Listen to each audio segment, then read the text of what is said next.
India की number 1 choice Bharat matrimony.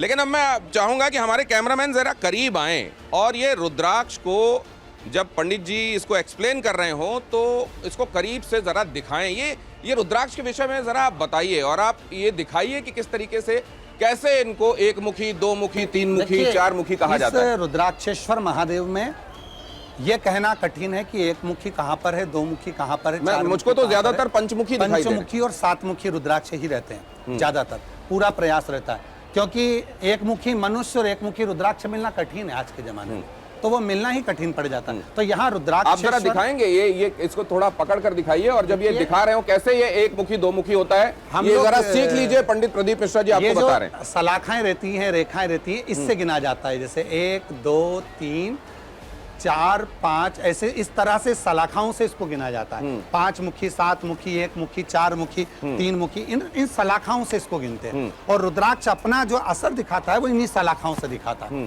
उसी की रेखाओं से दिखाता है। जो हृदय में हम लोग धारण करके रखते हैं, गले में पहन के रखते हैं, तो वो हमारे यहाँ इन सलाखाओं के माध्यम से, जैसे छोटी छोटी इसमें अलग अलग दाने टाइप के होते हैं, उसी तरह हमारे शरीर के मस्तिष्क में जिस तरह के भाव होते हैं उसी तरह को यह केंद्रित करता है और रुद्राक्ष उसको सिद्धता देता है। मस्तिष्क में जिस तरह के भाव होते हैं उनको और कॉन्सेंट्रेट करता है और उसको प्योरीफाई करता है, उसको सिद्ध बनाता है। यहाँ पर आप देखें ये शलाकाएं जिनको धारियां कहते हैं हम लोग, ये इन शलाकाओं को अगर आप गिनेंगे तो उन्हीं से तय होता है कि ये कितने मुखी रुद्राक्ष है। एक मुखी, दो मुखी, मैं स्पर्श कर सकता हूँ गुरुदेव आपकी आज्ञा से? ये आप देखिए, एक अगर आप इसको गिनेंगे तो 1 2, यहाँ देखिए आप, यहाँ फिर बीच में कोई धारी नहीं है, 3 4 और ये 5, मतलब ये पंचमुखी रुद्राक्ष है। और पंडित जी का कहना ये है कि इसमें ज़्यादातर पंचमुखी हैं, लेकिन इसमें कई और दूसरे तरह के रुद्राक्ष भी हैं। पंचमुखी वैसे भी जो इनका प्रादुर्भाव होता है उसमें ज़्यादातर पंचमुखी ही मिलता है। लेकिन अब सवाल ये है कि इसमें कई तरह के रुद्राक्ष हैं और ये रुद्राक्ष सिद्ध होने के बाद लोगों को, भक्तों को वितरित किए जाते हैं। ऐसा ही है ना पंडित जी? सिद्ध तो रुद्राक्ष पहले से ही है। अच्छा। रुद्राक्ष अपने आप में जब वृक्ष में लगता है और आता है, गंडकी में गिरता है, तो वो सिद्ध तो पहले ही हो जाता है, उसको सिद्ध करने की जरूरत नहीं पड़ती। बस हम लोग तो एक भाव से, जो अभिषेक का पूर्णता भाव है कि रुद्राक्ष जो भी जिनके पास भी जाए वो पूर्ण तरह से अभिषिक्त होकर, पूजन होकर, बाबा का आराधना कर कर फिर उसके पास जाए, इस भाव से हम लोग इसको पूजन, आराधना, साधना करें। नहीं तो मतलब किसी को कहीं और से रुद्राक्ष मिल रहा है और पंडित जी से रुद्राक्ष मिल रहा है तो इसमें फर्क होगा ना? ना ना ना ना, आप तो कहीं का भी रुद्राक्ष लो पर विश्वास पूरा रखो। हम तो इतना कहेंगे, हमारे यहाँ का रुद्राक्ष जो है गंडकी रुद्राक्ष, बस इतना विश्वास है हमारे को। और ये रुद्राक्ष कुबेरेश्वर धाम का एक आनंद के साथ, जो विश्वास के साथ लेकर जाता है वो अपने आनंद में रहता है। तो ये इस समय अभिषिक्त हो रहे हैं, अभिमंत्रित हो रहे हैं कि सिद्ध हो रहे हैं, क्या हो रहा है? इनको हम लोग पूजन के माध्यम से सिद्ध कर रहे हैं।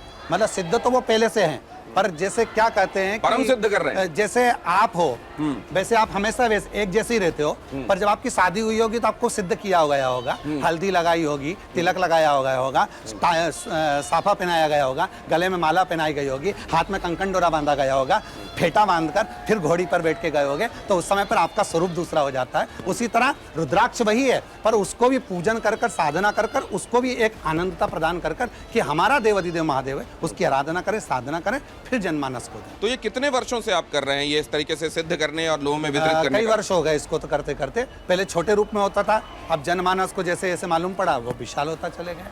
तो फिर ये सामान्यतः तो इसका वितरण भी शिवरात्रि को ही होता था? ना ना ना, शिवरात्रि पर तो कभी वितरण नहीं हुआ। इसका वितरण हमेशा जब बाबा का जब 2 महीने तक अनुष्ठान चलता है, जैसे अभी भी 2 महीने तक रुद्राक्ष वितरण बंद रहता है रुद्राक्ष महोत्सव के टाइम पे, क्योंकि जो मंत्र होते हैं, साधना होती है, उसके अनुसार इसको सिद्ध किया जाता है, तो उसके लिए 2 महीने तक बंद रखते हैं। 2 महीने के बाद फिर वितरण चालू करते हैं।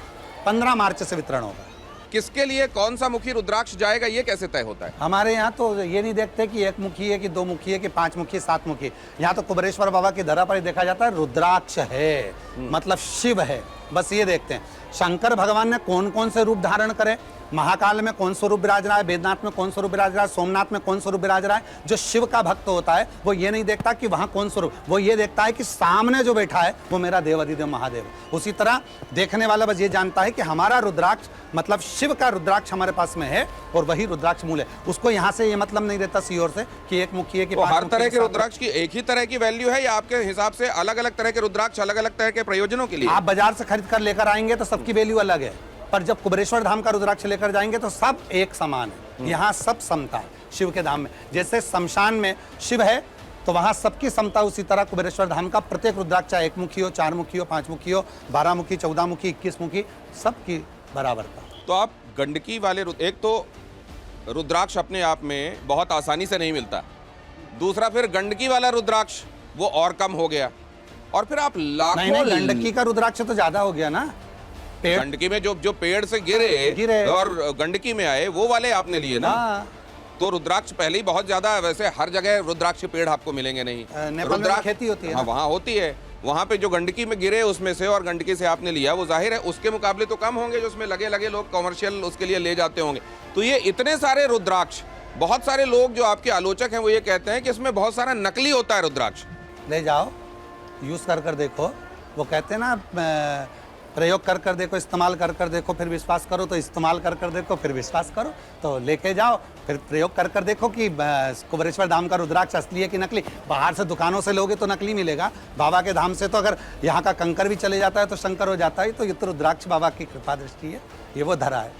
भरोसा हो तो कंकर भी शंकर है, वरना फिर गंगा भी एक सामान्य नदी है। लेकिन अब जरा मैं आपसे ये चाहूँगा कि वो लोग जो ये जानना चाहते हैं कि ऑथेंटिसिटी होती क्या है रुद्राक्ष की, एक बार ज़रा करीब आए हमारे कैमरामैन, और जब पंडित जी एक्सप्लेन कर रहे हों कि कैसे पहचाने, कैसा दिखता है, कैसे उसको पहचाना जाए कि ये है असली रुद्राक्ष, जरा ये भी हमारे दर्शकों को बता दीजिए। देखिए, पहले तो मैं कहूँगा कि रुद्राक्ष को जब आप बाजार से भी लेकर आएँ या कहीं से भी लेकर आएँ, पहले उसकी मूलता होना चाहिए कि रुद्राक्ष को आप जो धारण करने के लिए ला रहे हो, घर में रखने के लिए ला रहे हो कि पहनने के लिए ला रहे हो। मूलतः रुद्राक्षों को, जो रुद्राक्ष छेदित नहीं होते, उनको गर्म सुई डालकर छेद कर दिया जाता है। शिव महापुराण के अंतर्गत कहा गया, जैसा रुद्राक्ष वृक्ष से गिरता है, जैसे हमारे यहाँ जो रुद्राक्ष गंडकी में आया, हम वैसा की वैसे रुद्राक्ष लोगों को देते हैं, उसमें सुई नहीं डालते।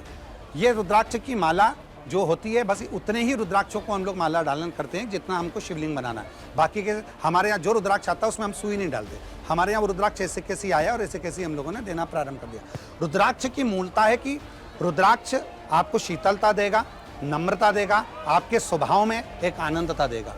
जिस समय से रुद्राक्ष आपके पास में आता है, आपके हृदय में अपने आप बदलाव आना प्रारंभ हो जाता है। तो रुद्राक्ष की कोई कहता है कि ये असली है, ये नकली है, हम तो कहते हैं थोड़े दिन अपने पास धारण कर देखो। जब धारण करोगे तो अपने आप मालूम पड़ेगा कि रुद्राक्ष कैसा है, उसकी मूलता है। इंडिया की नंबर 1 चॉइस भारत मैट्रिमनी।